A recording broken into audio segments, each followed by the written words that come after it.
శ్రీరామ కథా సుధారసములే రామాయణం. రామాయణ రస కావ్యమే పారాయణం.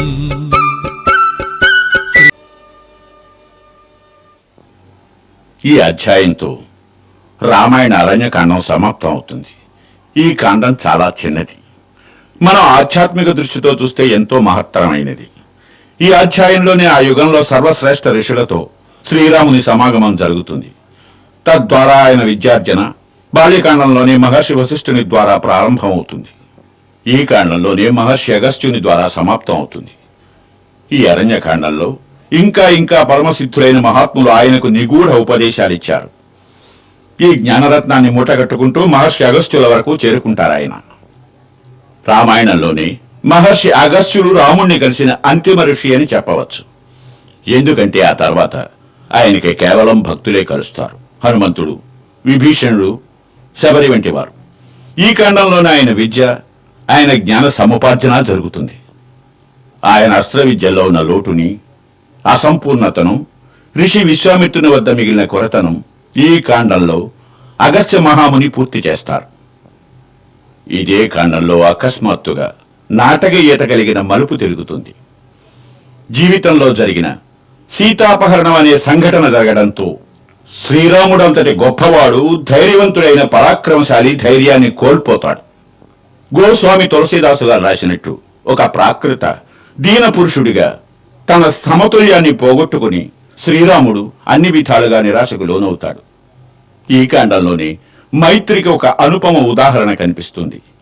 జటాయు అనేటటువంటి ఒక పక్షి ఒక మానవుడి కోసం తన ప్రాణాలిస్తుంది. ఈ సంఘటన విభిన్న విధానాల్లో ఆత్మ ఒక్కటే అన్న నిజాన్ని నిరూపిస్తుంది. శరభంగ ఋషి, దేవరాజు, ఇంద్రుని కథ నిరూపిస్తుంది ఒక సత్యం. మానవుడు ఒక పరిపూర్ణ యోగి అయితే అతనికి దేవతలు కూడా సాటిరారని. ఈ విషయంలో శ్రీరాముడు కూడా అంటాడు, చాలా మంది మహాత్ముల్ని అర్థం చేసుకునేవారు తమ తపస్సులో సంపాదించిన దాన్ని అలా ఒక చోరునిలా దొంగిలించినట్టు అవుతుంది అని, అది వారి దగ్గర నుంచి దొంగిలించినట్టే అవుతుంది. ఈ కాండ పరమ నీతిప్రదం, భక్తి రసంతో నిండినది కూడా. ఏమంటే శబరి కథ కూడా ఇందులో వస్తుంది. ఈ దేశంలో రామాయణం లాంటి మహత్తర గాథని గానం చేస్తున్నారు. ఈ దేశంలో శబరి వంటి నీచజాతి భిల్లురాలి దగ్గర భగవంతుడు రాముడు స్వయంగా తను ఎంగిలి చేసిన రేగిపళ్లను తిని కృతార్థుడుగా భావించాడు. అలాంటి ఈ దేశంలో నేడు కూడా కులం, మతం అనే భేదం, సంప్రదాయ ద్వేషాలు, మత కలహాల గురించి అనడం అవిశ్వాసంగా ఉంటుంది. రామాయణాన్ని విన్నవారు ఎన్నడూ ఇలా అనలేరు, ఎన్నడూ ఇలా చెయ్యలేరు. ఇది నా విశ్వాసం మాత్రమే కాదు, ఇది నా అపేక్ష కూడా. ఉంటాను. శ్రీరామ జయం. శ్రీరామ కథా సుధారసములే రామాయణం. రామాయణ రస కావ్యమే పారాయణం.